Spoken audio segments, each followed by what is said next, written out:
Hoy día vamos a hablar de algo que en realidad es como, yo diría que bien especial.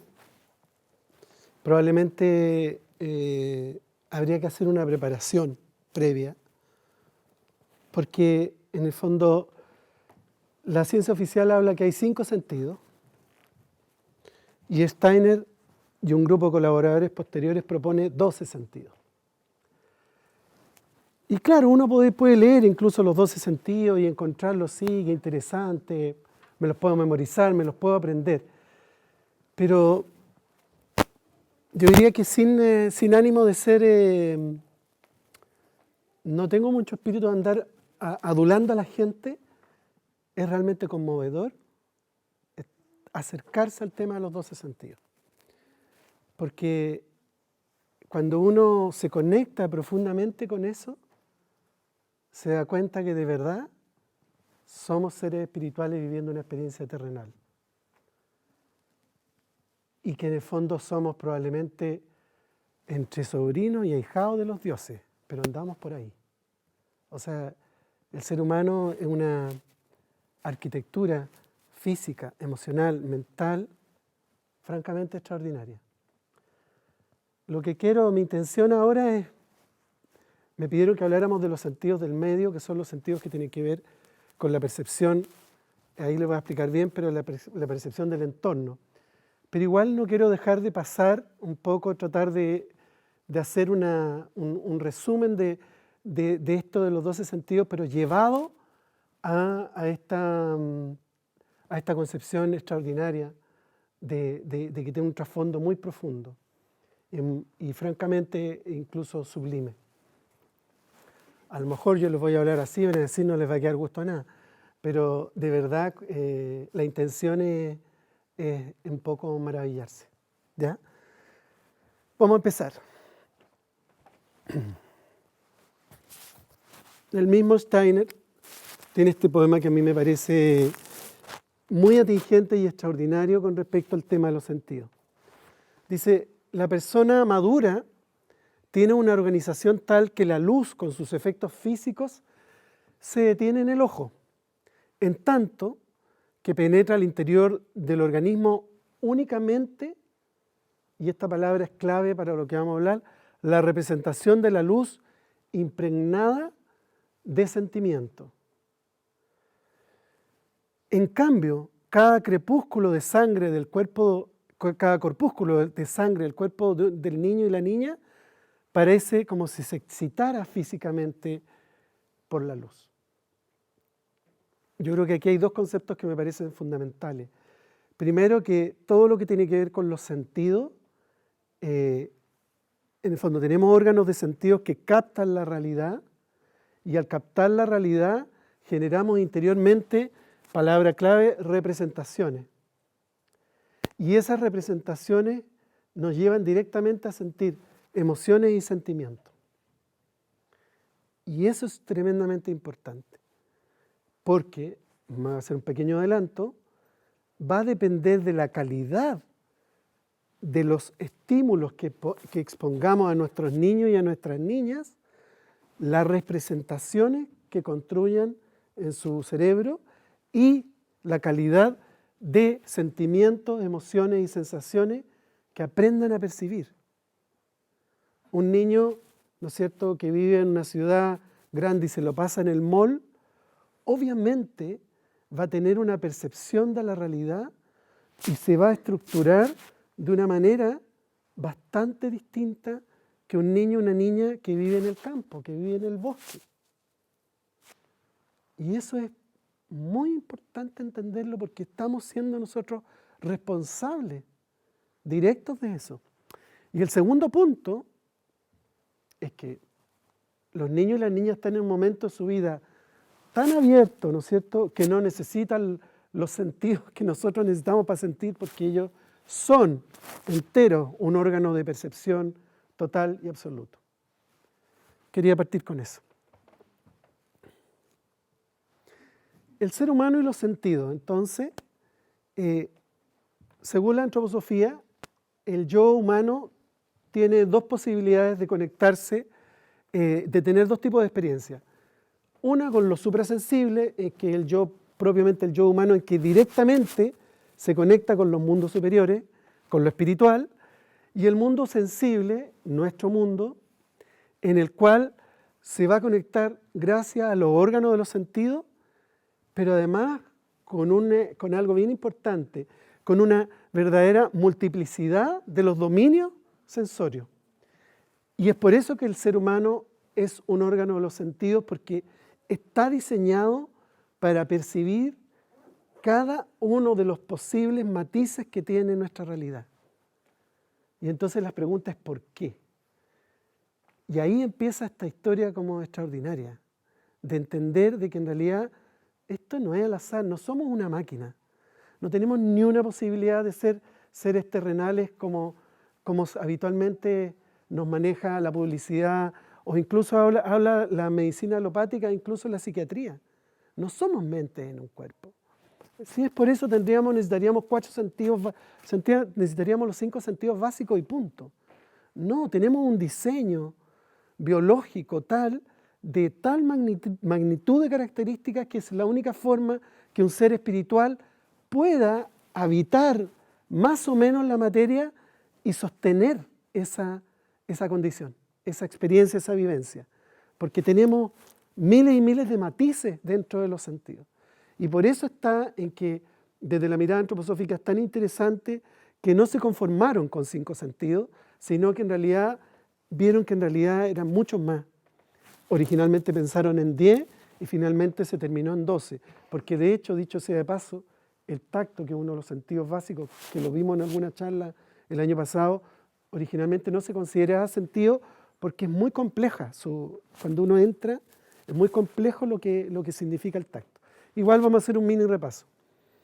Entonces conocemos el mundo exterior y podemos desarrollar ideas sobre él, lo que va a depender en cómo nuestros sentidos nos comunican. ¿Qué es la percepción? Es la percepción en lo que nos informan nuestros sentidos acerca de la realidad que nosotros percibimos, ¿no es cierto? Tanto del mundo exterior como del mundo interior. Es bien importante aquí cómo saber si la percepción es real o falsa. Ahora que estamos con las fake news, ¿no es cierto? Que estamos incluso con, nos meten imágenes que están, la imagen en sí está alterada y podemos pensar que es otra cosa. Ahí entonces lo que nos salva es el sano juicio. En la medida que desarrollamos y atendemos a un sano juicio, podemos discernir si una información que viene de nuestros sentidos es real o falsa. Por lo tanto, sano juicio y discernimiento son fundamentales para la experiencia humana. Los límites de la percepción. Solo podemos acceder a la realidad que nuestros sentidos son capaces de percibir. Y ahí hay 2 comentarios que son súper importantes. Recuerden que particularmente en los primeros 15 años de vida, todo el cerebro crece como es como un árbol con ramas que son las neuronas, ¿no es cierto?, y las conexiones que van creciendo y se van expandiendo. Pero como básicamente el ser humano tiene un sistema de mucha economía, solamente van a prosperar los ramajes que reciben estímulos. Por lo tanto, si hay ramajes que están recibiendo estímulos y después lo dejan de recibir, cada cierto tiempo, cada 2, 3, 4 años vienen las podas neuronales. Entonces, si yo dejo de recibir eso se corta y mis posibilidades de percibirlo desaparecen o aminoran grandemente. Y es de ahí la importancia entonces de exponer a temprana edad a todos los estímulos de la naturaleza posible a niños y niñas, que en el fondo, si se fijan, es lo que hace la pedagogía Waldorf. Lo otro que es importante es la multiplicidad de los dominios sensorios. Los sentidos están muy interrelacionados entre sí y son muy complementarios. Por eso, por ejemplo, yo con un olor, ¿no es cierto?, me evoca un recuerdo y puedo sentir la textura del momento. Entonces, o con el ojo puedo percibir los límites de las cosas. O sea, se juntan distintos sentidos para un mismo fin. En términos de definiciones, sentidos son esas estructuras biológicas, anímicas y también los ámbitos donde tenemos la capacidad de tener un registro sensorial. Y esto tiene una clave que es bien importante. El registro es directo, es una capacidad que tiene la cognición, en que no hay juicio ni razón involucrado. Y cuando se habla de sentido es importante, y por eso que se habla en los niños y las niñas, ¿no es cierto?, no prejuiciarlos con algo, sino que ellos vayan construyendo de acuerdo a su propia vivencia y su experiencia. Una experiencia es cuando la percepción sensorial es sacada fuera del campo de los sentidos y entra al territorio del alma. Y aparece todo este aparataje llamado las representaciones. La impresión primero y después la representación, que es un proceso que ocurre en el interior de la mente, pero que tiene que ver con el territorio absolutamente del alma y del yo. Y lo último lo agrego yo, esto todo más bien lo dice Steiner, pero me parece importante, particularmente en nuestros tiempos, en que hay que hacer un énfasis, diferenciar experiencia de vivencia. Experiencia es cuando esto sucede, simplemente sucede. Vivencia, cuando yo estoy en un aquí y una ahora tal que yo decido que esa impresión, que eso que está ocurriendo, quede en mí.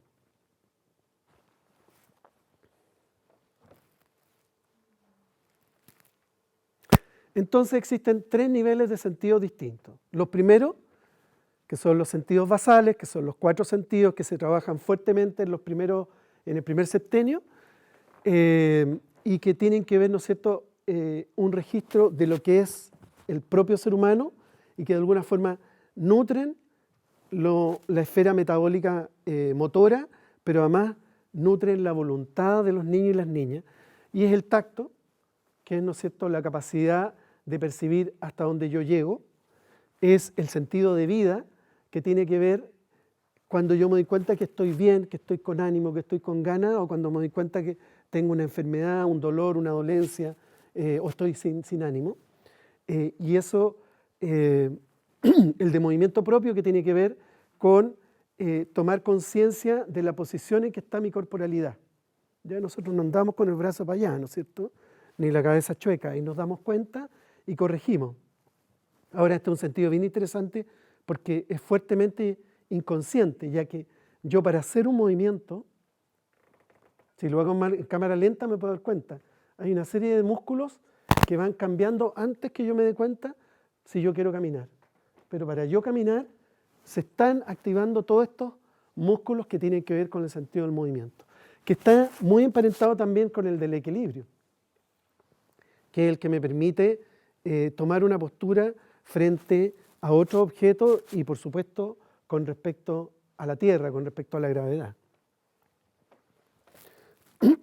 Una cosa interesante en que todos los sentidos, por eso la definición de sentido decía biológico y anímico, porque todos los sentidos tienen también su correlato anímico, que ya lo vamos a ir viendo. Los que vamos a trabajar nosotros son los que se llaman los sentidos del medio, que tienen que ver con el entorno, los que nos dan comunicación del entorno. Y ahí está el olfato, el gusto, el sentido de la visión y del calor. Esto es lo que vamos a ver más específicamente. Y finalmente, los sentidos que nos hacen conscientes de nuestra dimensión anímico-espiritual y que van a nutrir el pensar y todo lo que tiene que ver con lo neurosensorial. Y ahí está, es probablemente el sentido aquí que comanda, el sentido de la audición, la capacidad de escuchar el tono vibratorio de lo otro y de los otros. Y al poder escuchar el tono vibratorio de los otros, empiezo entonces a sentir la presencia de las otras personas. Y entonces, al sentir la presencia de las otras personas, puedo desarrollar el sentido de la palabra, que como con gestos, con movimientos y con fonaciones me está diciendo algo y se está comunicando conmigo. Y puedo decodificar esa información. El sentido del pensar, que tiene que ver cómo piensa el otro, cuáles son sus bases conceptuales, si tiene un pensamiento concreto, un pensamiento libre, o un pensamiento, en fin, de distintas formas. y finalmente el sentido del yo. Como yo cuando digo yo, soy yo, no puedo decir yo cuando decirte que tú eres yo. Eso de darnos cuenta que los otros son otros y que yo soy yo, tiene que ver con este sentido del yo. Y esto es bien, puede sonar un poco como irrelevante a rato, pero en el fondo cuando uno entra, que lo vamos a ver más al final espero alcanzar, cuando uno entra a entender un poco cómo funciona el ser humano en el mundo y particularmente en relación a los otros, esto es tremendamente importante, porque finalmente somos seres relacionales, donde son los otros los que nos informan de nosotros mismos.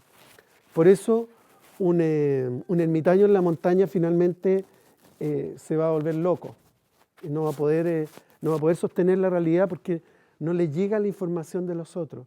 Y por eso nosotros agradecemos tanto cuando un buen amigo nos dice, ubícate.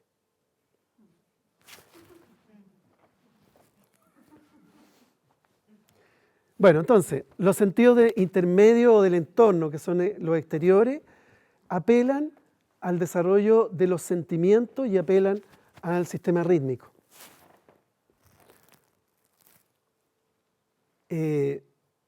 Entonces aquí ya no se trata en los sentidos básicos, el tacto, el sentido de vida, el sentido de movimiento propio y el sentido del equilibrio, apuntaban a darme información de mí mismo.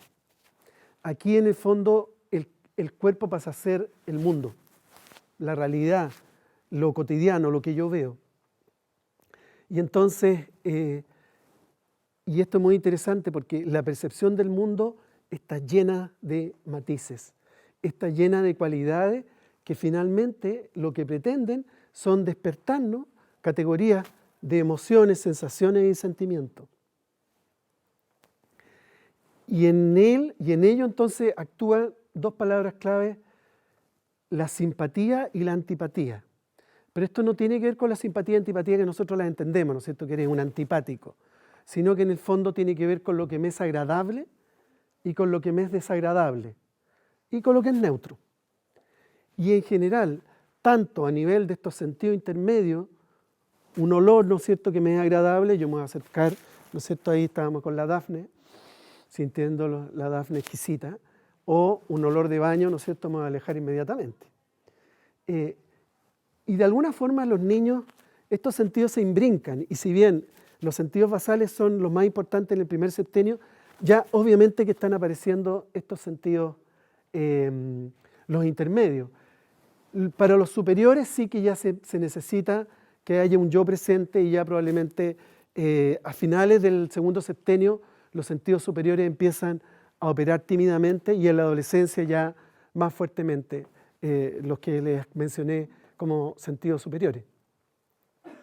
Y es muy importante porque de alguna forma el ser humano está diseñado para ir construyendo esto de la simpatía y de la antipatía. En el fondo lo que tiene que ver conmigo con lo que no tiene que ver conmigo. Y por supuesto, aprendiendo el principio de tolerancia, pero la tolerancia obviamente que tiene un límite. Y eso se juega también en cómo yo voy mostrándole a los niños y las niñas las distintas realidades y los distintos estímulos que ellos van a ir percibiendo a través de sus sentidos. El olfato, por su parte, como primer sentido, si se fijan es bien interesante porque somos capaces de percibir cerca de 4.000 olores distintos. O sea, ¿qué necesidad? No tiene ninguna necesidad si fuéramos simples mortales. Realmente tiene que haber algo más que nos despierte. Eso significa que hay 4.000 matices en nuestras sensaciones, emociones y sentimientos. Entonces podemos percibir toda materia que se encuentre en el aire como un gas. Y eso hace que percibamos la cualidad olorosa de cada sustancia, tal cual es. Y aquí viene cómo se juntan las cosas, porque el olfato, ¿no es cierto?, igual nos hace recordar ciertas cosas. Nosotros tenemos una memoria olfativa. Hay gente que tiene muy buena memoria olfativa, que entra a un lugar y dice, esto yo estaba aquí antes. Y es bien interesante verlo porque así como nosotros pensamos, los animales lo huelen. Y más interesante es el caso del perro, que cómo los sentidos nos determinan. Así como al perro lo determina el olfato, y es un animal territorial y sobre todo muy circular, él funciona en territorio en círculo. También, por ejemplo, tenemos la ceguera, cómo el ciego entra en una forma de vivir muy particular, o de los sentidos superiores el que perdió la audición, cómo los sentidos, cuando tenemos todos los sentidos como que uno no se da mucha cuenta, pero cuando falta uno realmente puede ser muy complejo. Hay personas que tienen una enfermedad que se llama el síndrome de Meniere, que tienen mareos y vértigos tremendos, y entonces realmente eso es inhabilitante. Entonces es muy importante tomar cada sentido y dar la importancia que realmente ellos tienen para nuestro funcionamiento. Entonces transmite olores y particularmente en la infancia los cuidados más importantes, ¿no es cierto?, es fomentar la experimentación de distintos olores, que huelan flores, que huelan lugares, llevarlos a la atención. Mira, huele el bosque, huele esto, huele lo otro. Y en términos más anímicos, aprender a distinguir los ambientes emocionales que huelen bien. No tan solo que físicamente huelen bien, sino que un ambiente rico, cálido, que me abre sus puertas en términos emocionales. Lo nocivo, de todas maneras, los olores artificiales, esos olores que se ponen en los baños, ¿no es cierto?, la contaminación, todo lo que es aroma molesto para el olfato, y en términos más anímicos, todas las impresiones y comportamientos que rechazamos, que nos dan náusea, o esto me huele mal, esta situación me huele mal. Eso es bien importante. Por su parte, el gusto es bien interesante porque para el gusto es necesario que la materia, la masa o la cosa que vamos a degustar entre en contacto con agua, entre en una esfera líquida, ya sea o que yo lo disuelvo en algo o con mi saliva. Y solamente ahí puede actuar el gusto. Y es interesante porque, y no está puesto por casualidad, con el olfato nosotros prácticamente percibimos la cosa tal cual es. Con el gusto ya empezamos a ir un poco más profundo. Con la visión vamos más profundo y con lo calórico vamos mucho más profundo. Eso lo vamos a ir viendo. Entonces, con el gusto podemos percibir un poco más profundo del objeto que estamos degustando. Y lo que es categórico, ¿no es cierto?, que es importante que se abra a nosotros la posibilidad de percibir, siempre y cuando esto esté disuelto. Y lo otro que es bien importante es que existen básicamente 4 tipos de sabores, ¿no es cierto? Lo ácido, lo amargo, lo dulce y lo salado. Los cuidados que particularmente tenemos que tener con nuestros niños es destacarles el sabor de los alimentos, ojalá sazonar con cosas distintas, mostrarles distintos tipos de alimentación. La comida, ahora que es más fácil, ¿no es cierto?, la china, la japonesa, en fin, distintos tipos. Y en términos emocionales, enseñarles a ver al otro, pero con un buen gusto, amorosamente, con delicadeza, con cuidado, ¿ya? Y también ocuparnos de que nuestros entornos sean de buen gusto, para nosotros al menos, ¿no es cierto?, tengan una energía y una tonalidad que sea agradable. Lo nocivo es la tendencia a unificar, ¿no es cierto?, a estandarizar las cosas, como, ¿no es cierto?, sería la comida chatarra. Como también, en términos anímicos, los comentarios de mal gusto, la falta de tacto en ese sentido y un entorno poco estético. Por su parte, la visión. Probablemente la visión ya es un territorio un poco más complejo. nos permite ver la luz y cómo la luz impacta en las cosas, nos permite entonces la aparición del color. Entonces ya con los colores, con los matices, con las luces y con las sombras, tenemos una información mucho más profunda de lo que estamos viendo, hay mucho más detalle que lo que fue con el olfato y lo que fue con el gusto. Y con la visión también nos conectamos mucho más con el tacto, con el equilibrio, con el sentido del movimiento y con el sentido de vida. De alguna forma es gracias a la visión que esos 4 sentidos toman mucho más protagonismo y no es más fácil percibir. El mejor ejemplo del tacto, ¿no es cierto? Que si, es muy distinto si yo palpo algo en oscuridad a que si lo palpo en plena luz. Logro una mucho mayor cantidad de detalle, pero además hay todo como una retroalimentación que me permite obtener una información mucho más profunda. Lo mismo, ¿no es cierto?, que caminar a oscuras. Si yo camino a oscuras, el equilibrio generalmente va a tender un poco a estar menos presente. En cambio, si yo tengo luz para caminar, obviamente puedo hacer grandes cosas desde el punto de vista del equilibrio. De esa manera, y eso es bien importante, el alma humana, el yo, entra en el mundo. Entra en el fondo en la posibilidad de estar presente en el mundo. Con respecto a los cuidados, bueno, probablemente el arte de pintar, de dibujar para niños y niñas es lo más importante, ¿no es cierto? Ir diferenciando distintos colores, sobre todo en la misma naturaleza, y combinaciones armónicas tanto en el vestir como en la decoración de la casa, de la escuela. Del punto de vista anímico, todos los colores que dan calma, que dan alegría, que nos abren, que nos expanden, son importantes. Y en cuanto a las influencias nocivas, todo lo que es, ¿no es cierto?, de colores grotescos, de formas feas, y particularmente el abuso de la pantalla, ¿no es cierto? No puse 0 pantalla, puse abuso. Y los ambientes oscuros y en términos anímicos, la falta de interés y los entornos sin luz y sin color y sin ganas de estar ahí. Finalmente, el sentido térmico. El sentido térmico es bien interesante porque permite que mantengamos un equilibrio entre el afuera, en el interior nuestro, con el afuera.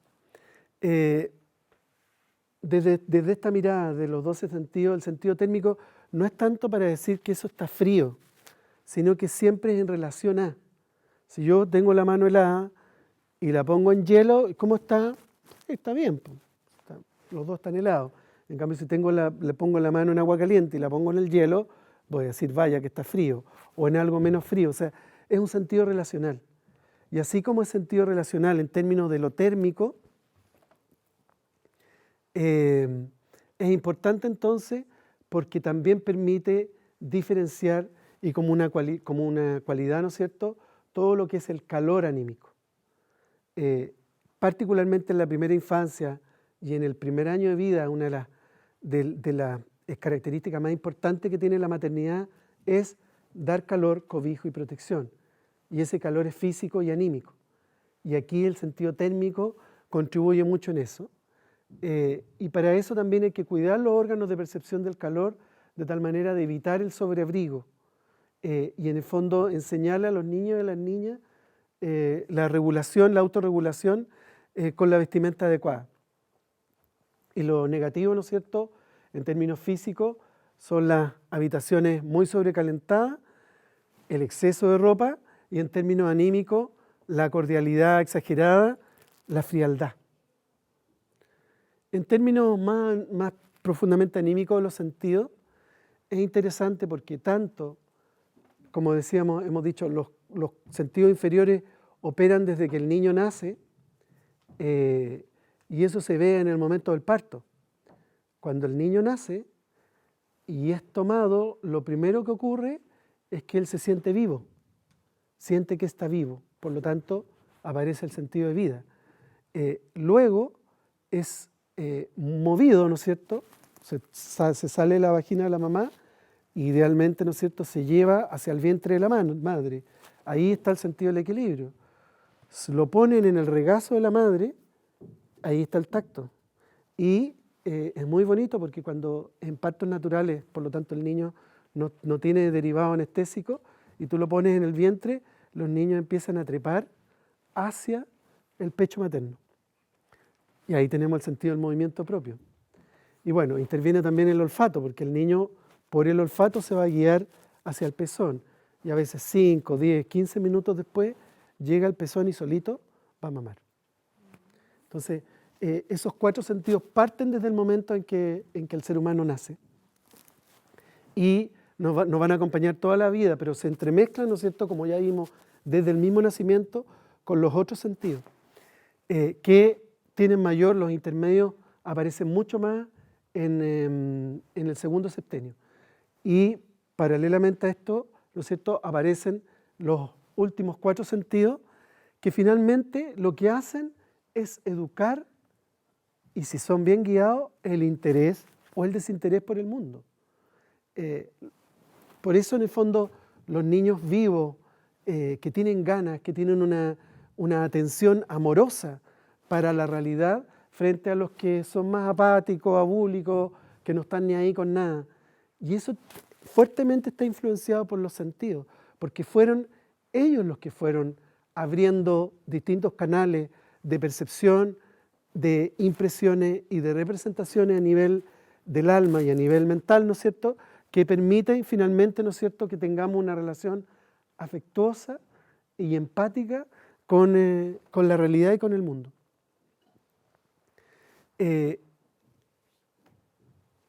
Esto permite, ¿no es cierto?, que se vayan lentamente desarrollando estas cualidades anímicas, como el tacto anímico, ¿no es cierto?, ser delicado, tener un tacto, la vivencia de la dignidad,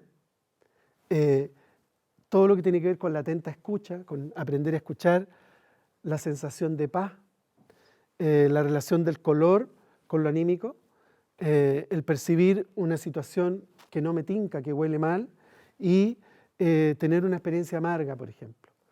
Todo eso va en correlación directa con lo que primero fueron viviendo niños y niñas dentro de los sentidos desde lo puramente físico. Y todo finalmente, si uno analiza estos 12 sentidos como un sistema, está construido de tal manera de despertar el arquetipo humano, que es un arquetipo, ¿no es cierto?, amoroso, que es un arquetipo que incluye la ternura y que incluye el cuidado y el autocuidado. Aquí hay un punto bien interesante.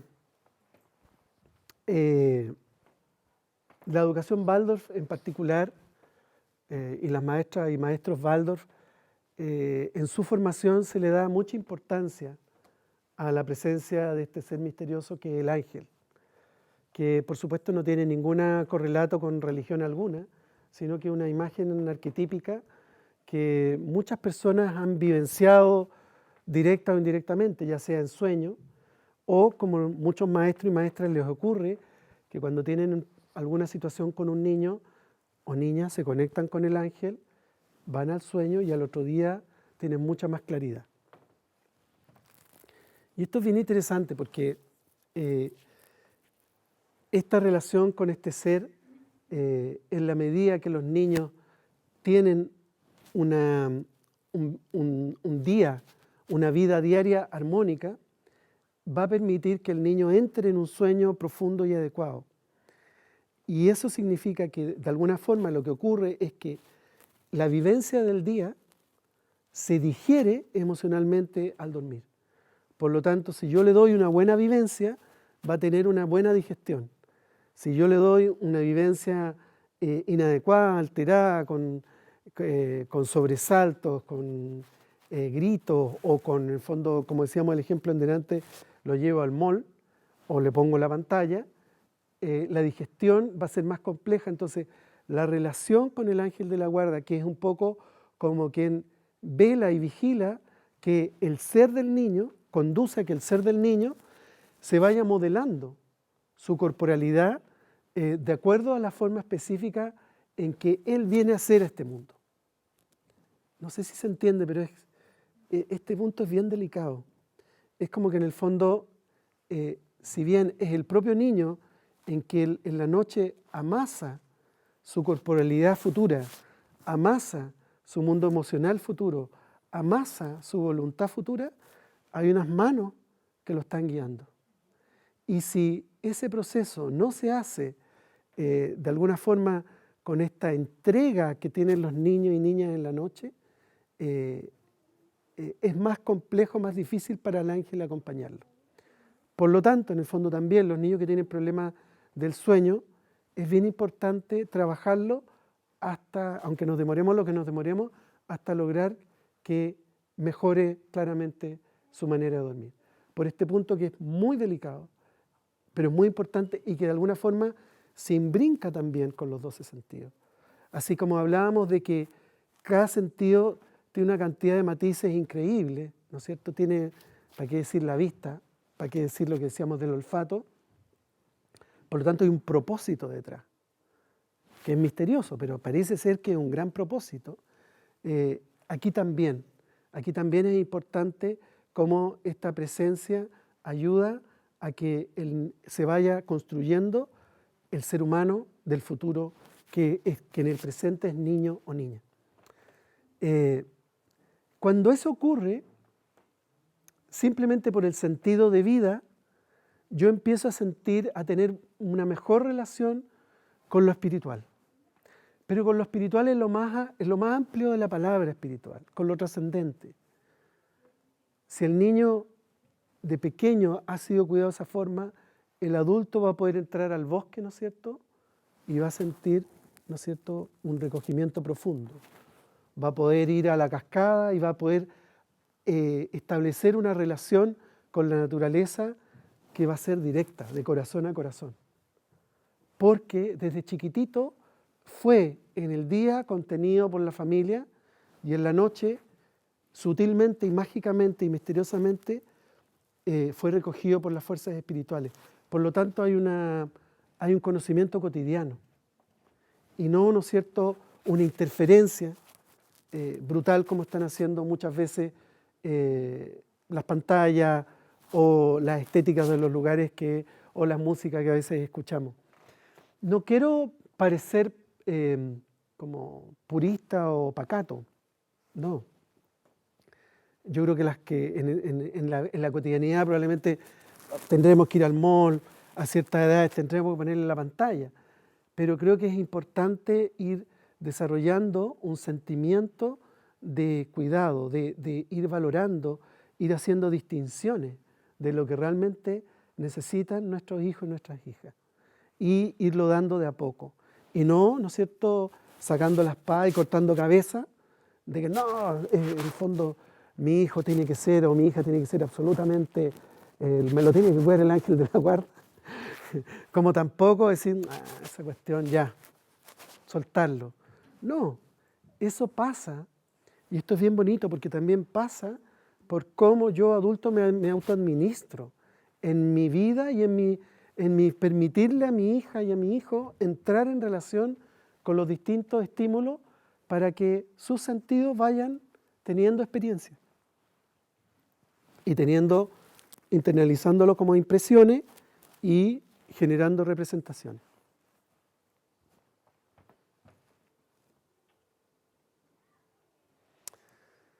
Entonces, así es, como les decía, que niños y niñas van a tener la posibilidad de verdad de sentirse seres espirituales habitando en la materia, sin una incomodidad como ocurre a muchos adultos. Porque se ha formado en él, en ella, un mundo consciente e inconsciente que a través de los sentidos básicos y los sentidos intermedios le va a permitir desplegar los sentidos superiores y con ello va a poder percibir la esencia de cada persona, como también la esencia del todo.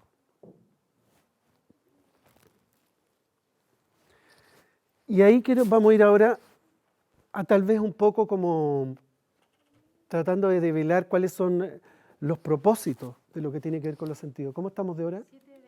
7:25. Ya, me apuraré. En el plan divino, cuando se soñó el ser humano en el antiguo Saturno, ahí se soñaron los sentidos, desde entonces. O sea, eso es, no sé, no sé qué cantidad de años, ha sido como 5 minutos después del Big Bang, una cosa así. Y se desarrollaron, ¿no es cierto?, 3 niveles. Los sentidos inferiores es para que el ser humano tome noción, el alma se vincule de mejor manera con el cuerpo. Este gesto a mí me gusta porque realmente es para que el alma encaje en el cuerpo. A veces nos sentimos desencajados. Hay niños y niñas que nosotros los vemos y decimos, está desencajado. Y ahí hay que apelar a los 4 sentidos inferiores. Pero también para que el alma, una vez que ya está, a los 6, 7 años ya más o menos la relación con mi corporalidad está más o menos madura y yo ya soy niño canchero y hago las cosas, ¿no es cierto? Tengo la posibilidad de quedarme quieto si yo quiero y tengo la posibilidad de jugar con reglas. Entonces ahí ya se me despliega y salgo al mundo. Y ahí aparecen estos 4 sentidos, que son los sentidos como más estéticos, el tacto, el gusto, la visión y el térmico. Y entonces podemos hacer el checklist, ¿no es cierto? Y el niño y la niña empieza a sentirse parte del mundo. Y le encanta su colegio, y le gustan los compañeros, y le gusta el dibujo, y le gusta aprender. Y aquí, ¿no es cierto?, aparece el famoso el eros del aprendizaje, del aprender. Eso es porque aquí se logra una muy buena relación. Y finalmente, en la adolescencia aparece el otro, la relación del alma con el otro. Y entonces aparecen las virtudes como el sentido común, como la empatía, el sentido común y el sentido del humor, que es tan importante. Y finalmente ese complejo sentido, o ese complejo que se llama, que es la compasión. Entonces se fija, hay 3 niveles que es como si de verdad hubiera habido una planificación, porque es como una vez que uno se estructura, si bien el otro va corriendo más o menos en paralelo, después se estructura el otro. Y después que van corriendo en paralelo, para que se estructure los 4 superiores, tienen que haberse estructurado los intermedios y tienen que haberse estructurado los básicos. Por eso además que por eso la educación Waldorf y la medicina antroposófica son medicinas y educación del detalle, de ir hilando muy fino, porque aquí hay engranajes muy potentes que hacer. Y lo vamos a llevar al neurodesarrollo, digamos a la neurofisiología. Nos vamos a salir un poquitito. Y eso tiene que ver porque los sentidos entran al organismo y son captados por una entidad que se llama tálamo, que tiene distintas comunicaciones, pero esta entidad tiene la misión de ponerle nombre a las cosas. Entonces ve una silla, eso es una silla. Ve un plato, eso es un plato. Ve un vidrio, eso es un vidrio. Y le informa esto que está tan de moda, que es la amígdala, que es la amígdala cerebral, no es la amígdala de acá. Y la amígdala cerebral es probablemente el órgano neurofisiológico top del momento. Nuestra cultura hoy es amígdala cerebral. Ya vamos a ver por qué. Lo hablamos un poco también la vez pasada. Pero este esquema es muy bueno para lo que les quiero plantear. Entonces en la amígdala está, digamos, la posibilidad de, en base al nombre, en el fondo se plantea una situación y la amígdala en general toma 3 caminos, ¿no es cierto? Huye, se queda o ataca. Esto es lo grueso, pero en el fondo significa participo también, me quedo callado, ¿no es cierto? O me hago el cucho, ¿cierto? O sea, pero en el fondo es que un mecanismo primario que tiene que ver con el cerebro reptiliano, otro protagonista estrella de nuestra cultura hoy en día. Y finalmente está el hipotálamo. Y esta estructura es muy importante porque genera 2 condiciones. Nos habla si hay estrés o nos dice si estamos en calma. ¿Ya? Y aquí hay una cosa bien importante, porque hay muchos estudios que demuestran que en la educación midieron neurotransmisores que son como hormonas, pero que están adentro del cerebro, y se vio que el neurotransmisor de la calma, que en este caso está representado por la famosa dopamina, que probablemente muchos lo han escuchado, y el neurotransmisor del estrés, que en este caso se midió la adrenalina. Si yo estoy en una sala de clases, si los niños secretan, si todos están con mucha dopamina, significa que están en mucha calma, pero la calma al final genera aburrimiento. ¿Ya? Cuando está como todo así, como que no pasa nada, como demasiado piola, finalmente los niños lo interpretaban como aburrimiento. Distinto que cuando estaban con una fuerte dosis de estrés, se les generaba efectivamente estrés y obviamente los problemas del estrés. Si yo estoy en mucho estrés, no voy a poner atención y eso le llaman déficit atencional. Tratan al niño cuando en realidad el estrés que está en la sala de clase. 2, bullying. 3, TOC. 4, en fin, toda una serie de patologías que simplemente significa que el cerebro está sobrecargado. Pero ¿cuál es la gracia? Que hay un punto intermedio entre la calma y el estrés, que se llama el punto de oro, ¿no es cierto?, donde los niños están en perfecto momento para poner atención. Y entonces, tanto en una sala de clases como en una situación de realidad, es bien importante moverlo entre estos esquemas, ni demasiado, tenerlo demasiado estresado como podría ser un colegio academicista, ni demasiado aburrido como un colegio demasiado laissez-faire donde tú haces lo que quieres y como quieres y cuando quieres. Ahora, esto es bien importante porque neurofisiológicamente el hipotálamo es el que decreta si estamos en estado de estrés o calma. Y decía que fue tan famoso porque durante la pandemia, obviamente que estábamos todos en estrés. Y al estar en estrés, vamos a estar en el cerebro reptiliano. Y el cerebro reptiliano es de lo inmediato. Entonces, el cerebro reptiliano va a abordar los 12 sentidos, pero absolutamente desde lo físico. El tacto como tacto, el sentido de vida, si estoy bien, estoy mal, porque tengo que ir a trabajar o porque tengo que hacer esto otro. Y no logra elevarse, porque para elevarse tiene que pasar a las dos instancias siguientes. Uno que es lo mamífero, que esto es el famoso hipocampo, capaz que ni lo conozcan, pero capaz que sí, ¿no es cierto? Y lo humano, que es la corteza prefrontal, dice ahí. Donde radican las funciones de ejecutivas superiores, tanto sociales como matemáticas, donde en realidad se desarrolla plenamente el ser humano. Si se fijan, hay toda una construcción, o sea, tenemos que tener sentidos que sean orgánicos con este eje para no generar estrés, sino para generar calma, tranquilidad o en el fondo una cotidianidad armónica, en el fondo para irnos por la armonía.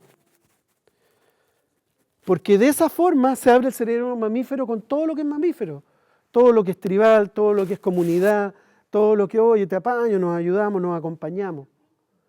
Para que de esa forma finalmente se abre el tercer estrato donde están, bueno, en términos neurofisiológicos, las funciones ejecutivas superiores, sociales y matemáticas, pero donde está lo ético, lo moral, la compasión y donde de verdad se despliega el arquetipo humano, el arquetipo de la libertad, donde están todas nuestras noblezas, donde está toda la nobleza humana. Toda la nobleza humana está representada. Esto para mí es un esquema para que nos entendamos. No es que yo estoy pensando que está en el cerebro. Esto está en el fondo en la estructura del alma que irradia como espejo al cerebro y el cerebro lo capta y hace todas esas cosas. O sea, para mí el cerebro es una radio, eso para que les quede claro. Es igual como una radio, que está en el 104.5, que es tu frecuencia, y en el 108.3, que es tu frecuencia. Eso es importante. Entonces, pero lo que me interesa esquemáticamente es para entender también que a un nivel neurofisiológico se imbrinca perfectamente esto de los sentidos, pero por supuesto que en un nivel que es muy práctico en términos de entender cómo tenemos que cuidar para no quedar en el reptiliano, porque el reptiliano que decíamos la otra vez, no sé los que estuvieron, la realidad, ¿no es cierto?, nos habla de lo urgente, lo importante, lo cotidiano y lo banal.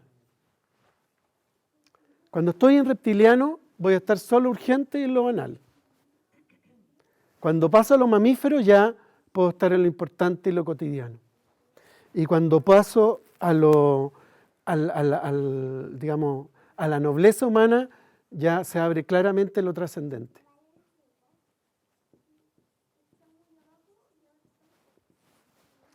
Y para terminar, ¿cómo estamos de tiempo? Ya. Y para ponerle más caldo, más sal a la sopa, el ser humano es bien interesante porque se supone que tenemos un destino, que nuestras elecciones, primero nuestras elecciones tienen consecuencias, ¿ya?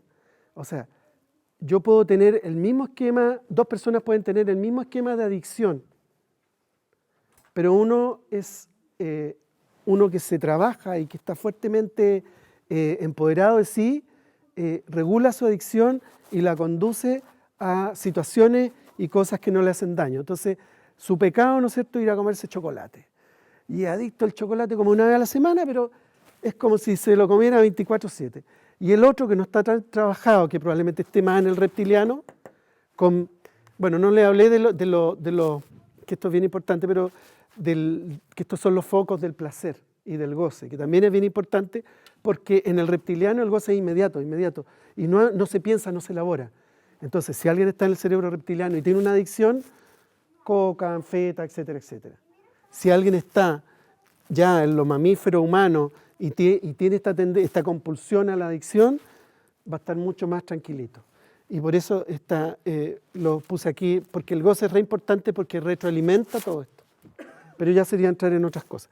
Pero lo que me interesa, como les decía, principalmente en los intermedios, pero también en todos los sentidos, existe este mecanismo, simpatía y antipatía, que también se podría llamar, tiene un nombre bien bonito, tono hedónico agradable o tono hedónico desagradable. Eso es un concepto más tibetano, pero se entiende, porque de repente la antipatía un poco como que uno no... En el fondo, y lo neutro. Entonces, si yo expongo a mis hijos y a mis hijas, ¿no es cierto?, constantemente a los sentidos, y poco a poco yo voy respetando, y por ejemplo, y por imitación, le voy demostrando, en el fondo, ejercer esta posibilidad, de me acerco a lo que me gusta, a lo que me hace sentido, tiene que ver conmigo, me alejo, ya sea diplomáticamente o haciéndome el cucho de lo que no me interesa, y con lo neutro pasa piola. Finalmente, este mecanismo es el mismo que espiritualmente, trascendentemente, utilizamos para el destino. Yo aprendo a distinguir esa profesión, tiene todo que ver conmigo. Y tiene que ver conmigo, no con esto que está acá, no con prejuicio, ¿ya? Sino que tiene que ver de verdad conmigo. Entonces lo más probable es que en esa profesión yo me voy a desarrollar y voy a andar bien, con todas las dificultades, pero voy a andar bien. Versus, esa profesión no tiene nada que ver conmigo, pero en el fondo como mi mamá, mi papá, mi tía, mi abuela o no sé qué, yo la voy a estudiar. Para que un chico, una niña decidan esto, parte acá. ¿Se entiende? ¿Se entiende lo así increíble que es la cuestión? No sé, yo quedé loco. De verdad, quedé loco. Porque en el fondo, claro, uno lee al Steiner famoso y lee esto y lo otro, y si de repente yo me enredo con esto, nunca me gustó, de repente algunas palabras que se usan me cuestan. Pero cuando uno empieza a hacer un proceso de digerir, yo creo que esa es una clave con Steiner. Steiner no es solo para leerlo, es para digerirlo. Y hay digestiones que se demoran 3, 4 años, le tiene que haber pasado, ¿no es cierto? Eso para los que no saben mucho, pero es muy bonito porque de repente yo 3 o 4 años después digo, ahora lo entiendo, porque son de digestión lenta. Hay cosas de digestión rápida y digestión lenta, pero bueno, todo esto me parece que, y espero que les haya hecho sentido, es un proceso francamente extraordinario y que realza la importancia de los sentidos de los 3 niveles y particularmente en la infancia, la dedicación y el cuidado y la protección que tenemos que hacer con niños y con niñas. Muchas gracias. En lo personal, estoy muy preocupado por el tema de las pantallas. Si tú miras por la ventana, el estímulo son 10 bits. Si tú miras una pantalla, son 100 bits. Eso ya para un niño es intolerable. Entonces los niños se van a ir a la sobreestimulación o a la depre, con matices. Nos faltan los resilientes, pero igual hay una sobreestimulación constante. Y entonces el que paga el pato es, como hay una sobreestimulación, el sentido de la visión aquí está al 1000%, el tálamo y la amígdala se quedan fijos y realmente había un concepto que se llama atrapamiento amigdaliano, pero eso se usaba más bien cuando te pasaba cualquier cosa, cuando uno anda neurótico, por decirlo. Ahí había un atrapamiento, pero en realidad yo creo que ahora hay una pandemia de atrapamiento amigdaliano porque los adultos no estamos razonando. La película esta del meteorito que va a caer es el mejor ejemplo, porque yo te aseguro que si eso pasa de verdad, nos va a pasar lo mismo, porque estamos acá pegados. Y es porque estamos nosotros mismos con el Netflix famoso, ¿no es cierto?, con la multitarea, y estamos viviendo tan apurados que los sentidos lindos, exquisitos, el aroma del dafne, ¿no es cierto?, que está así exquisito y que me dice, oye, ven, mira qué rico, yo ni lo pesco, nunca me enteré de ese aroma exquisito que al olerlo me van a pasar cosas y claramente me va a hacer aumentar mis tonos hedónicos agradables y me va a llevar a la calma, voy a ser mamífero y voy a ser humano. Entonces, en los niños y niñas, y de verdad a mí me preocupa mucho que los psiquiatras dan pastillas y no le dicen apague la tele. O sea, te juro que no lo entiendo, porque eso está demostrado. O sea, hay estudios para decir, para tirar para arriba, no son muchos porque en el fondo como para hacer un estudio alguien te tiene que financiar. Y obviamente nadie quiere financiar algo que no, económicamente no es rentable. Porque estamos ahora, la ciencia depende de eso, ya la ciencia no es lo que fue, la ciencia ahora es todo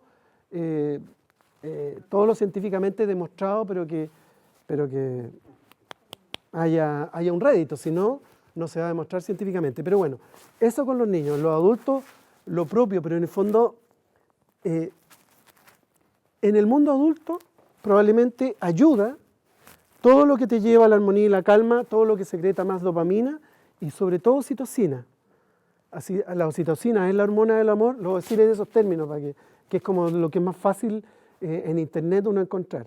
El abrazo, la oxitocina es la hormona de los mamíferos.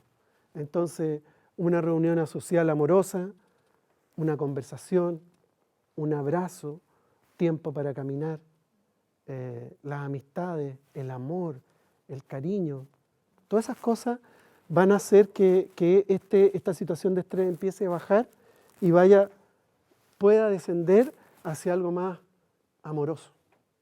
Y al poder estar acá, ahí ya se me abre todo el componente de lo trascendente. Espero haber respondido un poco a tu pregunta, pero con los niños y niñas es categórico. 0 pantalla hasta los 7, 9 años, de los 9 a los 14 enseñarles a usar la pantalla, y de los 14 eso ya es problema de ellos. Ya yo ya no me meto.